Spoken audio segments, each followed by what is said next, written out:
There's a psychological secret that can completely transform the way you live. A quiet turning point, yet so powerful, that once you reach it, not even criticism, judgment, or the most painful losses can shake you. But this point doesn't come with time. It comes with awareness. Most people live trapped in automatic reactions, trying to control the outside while ignoring what pulses within.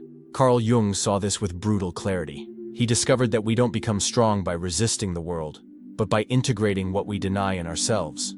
And when that happens, when this silent process settles in, nothing and no one can affect you anymore.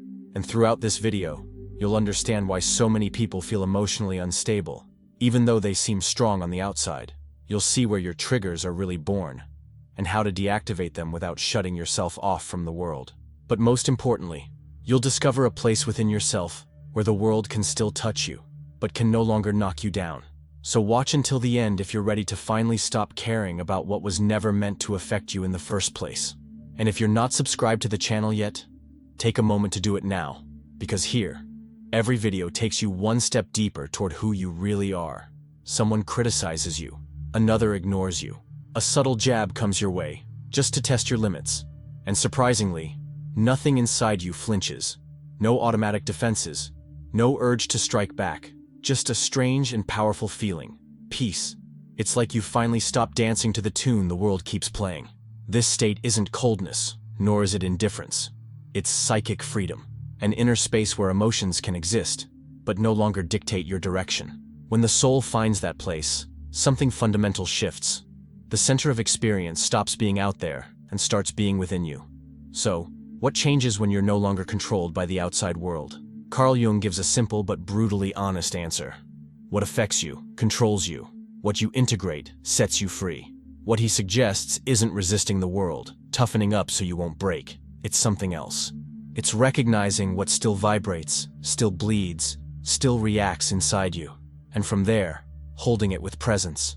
Not to fake strength, but to access real strength, the kind that comes from clarity.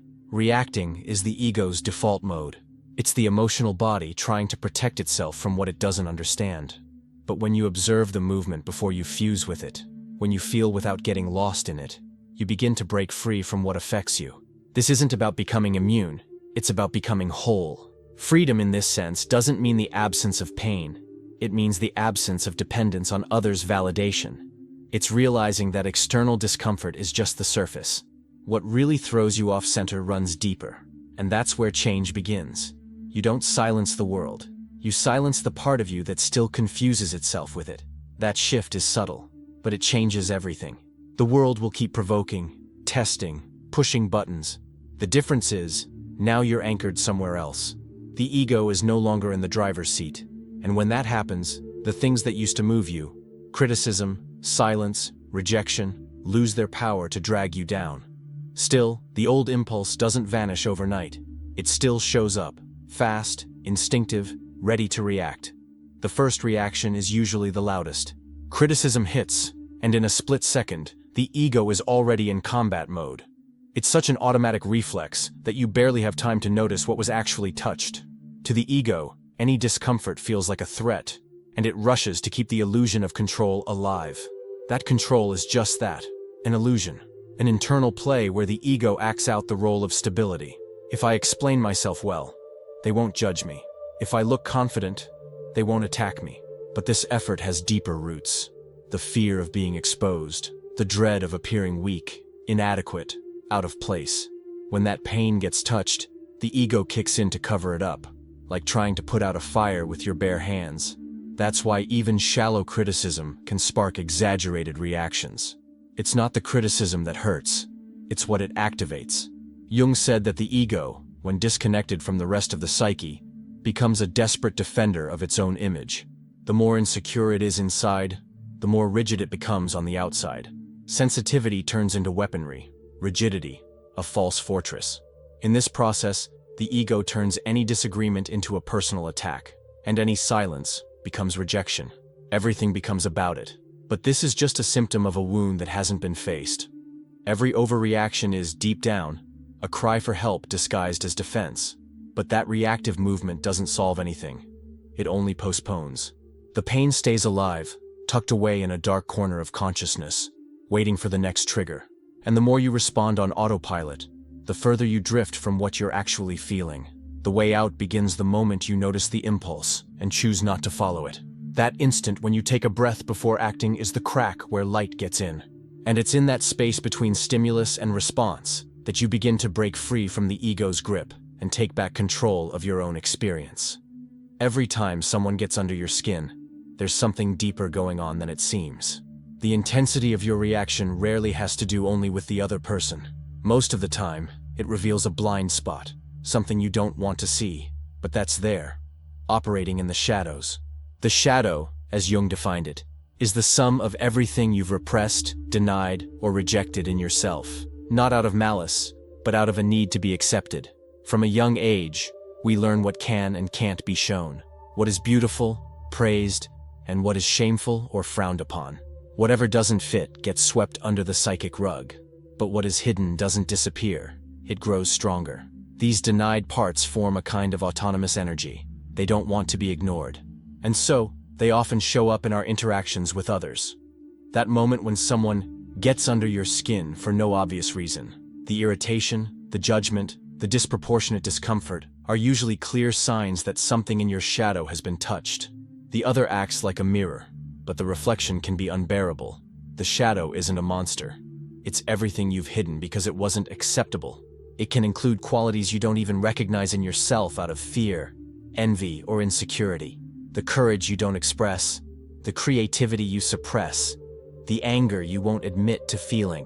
All of it ends up there, and the more you deny it, the more exposed you become.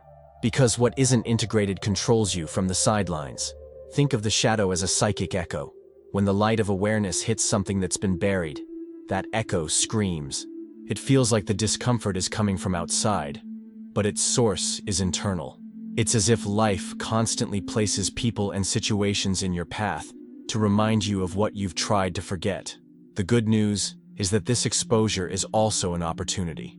Every time you feel that sudden irritation, that anger without a clear reason, you're facing a chance to observe, to name, to accept that this too is a part of you, even if you don't yet know what to do with it. Integrating the shadow doesn't mean identifying with it. It means recognizing its existence without running away. Only then does it lose the power to pull you from the inside every time the world pokes at you. The pain you feel isn't always about what just happened. Sometimes, what seems like a simple comment, a gesture, a silence, triggers something much bigger. It's like that situation pressed a button that's been inside you for a long time. That button has a name: emotional complex. For Jung, complexes are clusters of emotions, memories, and images that form around an unresolved experience. They're living cores within the psyche, autonomous, intense, and at times, unpredictable. When a complex is triggered, it takes over, as if, for a few seconds, you stop being yourself. The reaction doesn't come from the now, but from a past still living inside you. That's why being ignored can hurt more than it logically should. What really hurts isn't what's happening now. It's the old abandonment still pulsing. The emotional complex acts like an open wound, always ready to react. The person who ignored you in that moment might not have had any bad intention, but the impact is disproportionate because emotional memory overrides reality. These complexes can be tied to many experiences: rejection, humiliation, being undervalued, abandonment, injustice. Each one carries its own internal story. When triggered, it makes you feel like you're reliving everything, even if the current situation is totally different. And the worst part, you often don't even realize it's happening. Jung said that when a complex is activated, it behaves like a small personality within the person. It has its own voice, its own beliefs, its own automatic responses. It's like being temporarily possessed by a part of you that's still scared, defensive, and childlike. Healing begins when you recognize this mechanism. When in the middle of the reaction, you ask yourself, what did this really touch in me? That moment of awareness is where something starts to shift. The emotion stops being an enemy to be fought and becomes a signal. A message that something inside you still needs to be seen. The real trigger is never outside. It's only activated from the outside in. The content, the pain, the memory, all of that was already there. But now, you begin to have the chance to look at it instead of just reacting. And that changes everything. When emotion arises, the first impulse is to get rid of it. to repress, hide, rationalize, to call it an overreaction, weakness, or drama. But this urge to silence what you feel is what disconnects you from yourself. Emotion doesn't come to sabotage. It comes to inform. Every emotion carries a message, an unheard need, a part of you that wants to be acknowledged. Anger, sadness, fear. Each one is a symbol, an internal code waiting to be interpreted. Anger may be the cry of a crossed boundary. Sadness, the signal that something needs closure. Fear, a call for caution in the face of the unknown. When you treat emotion as the enemy, you lose the chance to learn from it. But when you listen closely, it shows you exactly where your presence is still needed. Jung didn't see emotions as system failures. He saw them as living content, full of psychic energy, demanding attention and processing. And there's an essential difference between containment and repression. Repression is suffocating, pretending you're not feeling something. Containment is the opposite. It's recognizing what's there and creating a safe space for it to exist without taking over. That's where the metaphor of the alchemical vessel comes in. In alchemy, the vessel is the container where raw elements are placed to transform. It doesn't explode, it doesn't break, it holds the intensity of the process. When you contain an emotion, you become your own vessel, a container capable of withstanding the boil without breaking, without spilling onto others, without needing to cancel yourself. That's not repression, that's alchemy. Repression pushes things into the unconscious. Containment allows emotion to exist, but under a consciousness that observes, feels, and holds. Emotions aren't system errors. They're direct messages from the soul.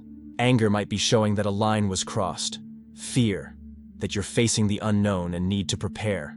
Sadness, that something important was lost and deserves to be honored. None of these emotions are negative by themselves. The problem isn't feeling, it's not knowing what to do with what you feel. Jung saw emotions as living symbols. Each one carries a meaning that goes beyond the immediate. The raw reaction is just the shell. If you stay present, you can access the deeper, truer content. At that point, emotion stops being a burden and becomes a portal. Symbolic containment is an essential concept. It means creating an inner space where emotion can move without overwhelming you. It's the opposite of exploding, but also of denial. It's the choice to feel deeply without getting lost, as if you were holding fire in your hands, not to get burned, but to understand its shape, its origin, its need. This ability to contain is what transforms emotion into awareness. Without it, you act on impulse. With it, you begin to discern. You start to see what comes from your own story, what belongs to the other, what deserves a response, and what simply needs to be breathed through until it passes. This emotional transmutation doesn't happen all at once. It requires practice, presence, and an honest willingness not to run. But every time you choose to contain rather than react, something inside you grows stronger. Not like someone who hardens, but like someone who becomes deeply rooted. True emotional strength isn't coldness. It's the ability to feel everything, to hold everything, and still choose what to do, or not do. At this point, emotions stop dragging you around. They begin to reveal things to you. There's an almost invisible moment between what happens to you and what you do with what happens to you. A subtle gap, but absolutely decisive. That's where freedom lives. The freedom not to act on impulse, not to repeat old patterns, not to be just a reflection of your circumstances. That's where consciousness begins. When you react automatically, it's as if the situation makes the decision for you. But when you observe, even for a second, you reclaim your choice. The observing awareness doesn't try to control or suppress. It simply sees, with clarity, with presence, with silent firmness. And just by seeing, it begins to transform. Jung said consciousness is like a light, and when the light touches something that was previously unconscious, it loses part of its power over you. Watching anger without merging with it, feeling fear without running from it, naming pain without letting it consume you. Every time you do that, you affirm that you are not just what you feel, you are the one who feels. And that changes everything. This practice takes patience. At first, you might only realize it after you've already reacted. But over time, the space expands. You start to notice the heat rising before you yell, the tightness in your chest before you shut down, the urge to defend yourself even before being attacked. And in that noticing, there's power. The observing awareness is the beginning of contact with the self, the deepest and most whole part of your being. Unlike the ego, which wants to be right, look good, and stay protected, the self doesn't need to prove anything. It holds. It is. It sees. Being present with your own emotion without acting on impulse is a rare kind of courage. It's the opposite of passivity. It's pure internal activity. You don't run, you don't react, you don't repress. You hold. And that holding grows roots where there was only reactivity before. At that point, external situations still happen. People still speak, withdraw, disagree, provoke, but you're no longer on autopilot. The time of awareness has arrived, and with it, a new way of living is born. Less reaction, more choice. Less noise, more center. There is a place within you that doesn't need to explain, defend, or justify itself. A center that observes without hurry, without fear, without the urgency to be accepted. That place is the self. Unlike the ego, which is built from experiences, comparisons, and desires, the self is the silent core that's always been there. It isn't formed, it's revealed. Jung described the self as the organizer of the whole psyche, the deepest, most integrated, most stable part of the mind. It's not the absence of emotion or conflict, but the steady presence in the midst of them. When you're centered in the self, the world may try to pull you, but you no longer move on impulse. There's ground beneath your feet, a living, silent root that doesn't sway with every wind. The self shows up in small things, in the moment when you feel like shouting, but you breathe and listen. When you realize someone is provoking you, but you don't take the bait. When you choose silence, not out of avoidance, but because you know your peace doesn't depend on someone else's response. Silence from the self is not emptiness, it's depth. The self isn't interested in winning arguments. It doesn't seek to prove superiority or avoid conflict at all costs. It holds what needs to be held. That doesn't mean passivity. It means acting without being overtaken, speaking without being consumed, feeling without dissolving. It's an inner authority that doesn't shout, but is felt. Often, people confuse this strength with coldness. They think you've become distant, indifferent, unfeeling, but the truth is the opposite. You've become more whole. And because of that, you no longer need to spread yourself thin. Peace didn't come from escaping. It came from integration. When the ego is no longer in charge and the self takes over, a radical shift in perspective occurs. You still feel everything: discomfort, pain, joy, doubt, but they no longer hijack you. You realize you can hold all of these parts without needing to run, fight, or prove. Peace becomes something that doesn't depend on the outside world, because it's being cultivated from within. And when you anchor yourself in that place, the world may try to shake you, but your center is no longer out there. It's within you. Feeling pain isn't a sign of weakness. It's a sign that something in you is still alive, sensitive, available. The idea that emotional maturity leads to numbness is a distortion. Growth doesn't eliminate pain. It just changes how you move through it. Before, pain swallowed you whole. Now you can walk with it. It still comes. Someone pulls away without explanation. A word cuts deep. A long silence weighs on your chest. But now there's a pause between the impact and the fall. You feel it, but you don't collapse. You hurt, but you don't dissolve. And that's a turning point. Because it's not about being stronger than pain. It's about not being defined by it. When the self is present, pain no longer needs to be denied or dramatized. It is welcomed with maturity. There's space for it to exist without consuming you. That space is what changes everything. Before, any wound triggered urgency, react, demand, flee, shut down. Now, urgency gives way to listening. You learn not to confuse yourself with what you feel. This is the heart of emotional integration. Allowing yourself to feel everything, but not being dragged by anything. Pain can pass through you, but it doesn't take control. It doesn't drive your decisions. It doesn't define who you are. It's acknowledged, named, and walked through with presence. That doesn't mean apathy. It means clarity. You still care, still connect, still get sad. But there's an internal boundary that keeps you from breaking. As if, even on the hardest days, there's something in you that remains standing. And it's not because the pain got smaller. It's because you grew. Instead of begging life to stop hurting, you begin to build an inner structure capable of holding whatever comes. There's no longer an expectation of a life without loss or frustration. There is instead the confidence that you can feel it all and still stay whole.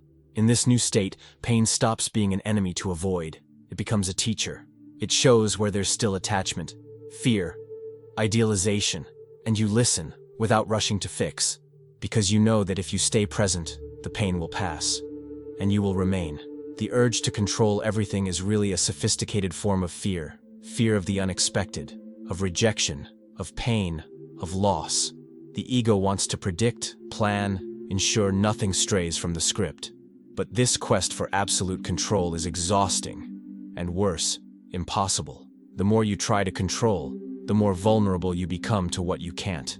Jung warned, the desire for control comes from the attempt to avoid contact with the unknown within yourself. When you haven't yet acknowledged your own uncertainties, you project that anxiety outward. Life must be in order. People must respond the way you expect. Any deviation from the script becomes a threat, not because the world is hostile, but because you haven't yet learned to hold your own inner chaos. And chaos comes. It always does. In the form of sudden changes, other people's decisions, failures you didn't anticipate, reactions you couldn't control. And when control is your only strategy, every break in the plan feels like collapse. You don't just suffer because of what happened, you suffer because you couldn't stop it from happening. This is where surrender becomes wisdom. Not the surrender of giving up, but of trust. Trusting that there is something greater holding you. That life doesn't need to align perfectly with your plans to be meaningful. That you can handle whatever comes, even when you're not holding the reins. Accepting the uncontrollable isn't resignation. It's psychic maturity. It's when you realize you're not here to stop life from happening, but to learn how to stay whole in the face of what happens. That shift changes everything. Instead of arming yourself against it all, you begin to make space. Instead of stiffening up, you learn to bend. The more you anchor into your center, the less you need to have everything under control. People can make their own choices. Situations can unfold unpredictably. You remain present, observing, feeling, acting if necessary, but not out of panic. Ironically, it's when you stop trying to control everything that you begin to experience real power. A calm power that doesn't need to prove anything. It comes from inner solidity, not external manipulation. And in that space, chaos no longer consumes you. It passes. And you remain. Every time you choose not to react on autopilot, something silent and steady strengthens within you. It's not denial, nor escape. It's presence. It's an internal decision not to follow the impulse, not to feed the endless cycle of defense, attack, justification. That's where individuation begins, the process of becoming who you truly are. For Jung, individuation isn't an ideal to achieve. It's a path, a natural unfolding of awareness when it's no longer ruled solely by the ego. This process doesn't demand perfection, but truth. The truth of seeing your own patterns, the repetition of wounds, the zones of reactivity. And more importantly, the willingness to break the cycle. Conscious non-reaction is a kind of surrender. You don't give in to the impulse. You don't respond in the heat. You don't enter the fight just because you were provoked. This isn't passivity. It's trust. Trust that something deeper is holding your psyche, a more stable axis that doesn't need to win every battle to exist. Strength begins to come from silence. A dense silence, full of awareness, where there's no rush to explain, and no fear of being quiet. You realize that the less you try to defend yourself, the clearer it becomes what truly matters. And the energy spent maintaining the ego's masks can be redirected towards something far more valuable: being whole. In this state, it's not that you stop caring, you stop getting lost. The provocation may still come, but you no longer chase it. You don't need to prove your worth every moment, nor make sure others understand you. Presence speaks louder than any reply. Individuation is, in large part, this inner shift, slowing down your reflexes and expanding your awareness. When you stop reacting, you begin to choose. And when you begin to choose, you begin to become. Not what others expect of you, not what your past shaped, but what is most essential and authentic within your psyche. There is no end to this process. It's continuous, daily, and sometimes imperceptible. But with each non-response that comes from the center, you move forward. And little by little, what once dominated you dissolves. Not because it's gone, but because you've stopped fighting it. And when you stopped fighting, you actually began to live. There comes a time when you realize that you no longer respond as you did before. The world remains what it is, with its pressures, contradictions, and noises. But inside you, something has changed. What used to hurt you deeply now only touches you. What used to throw you off track now just passes. And when you notice this, you understand. You are no longer a part. You've become the player. This change doesn't happen overnight. It's built in silence, behind the scenes of consciousness. Every choice not to react, every emotion contained with presence, every word you decide not to say, every trigger that you recognize and sustain without losing yourself. All of this is shaping a new center in you. Deeper, more stable, more free. Being free isn't about being immune to suffering. It's about no longer being defined by it. It's not closing yourself off from the world, but opening yourself up so fully that the world no longer needs to be controlled. Pain comes and goes. Criticism appears. Losses come. But you remain, because you have learned that you no longer have to overcome everything to be at peace. This freedom comes at a price.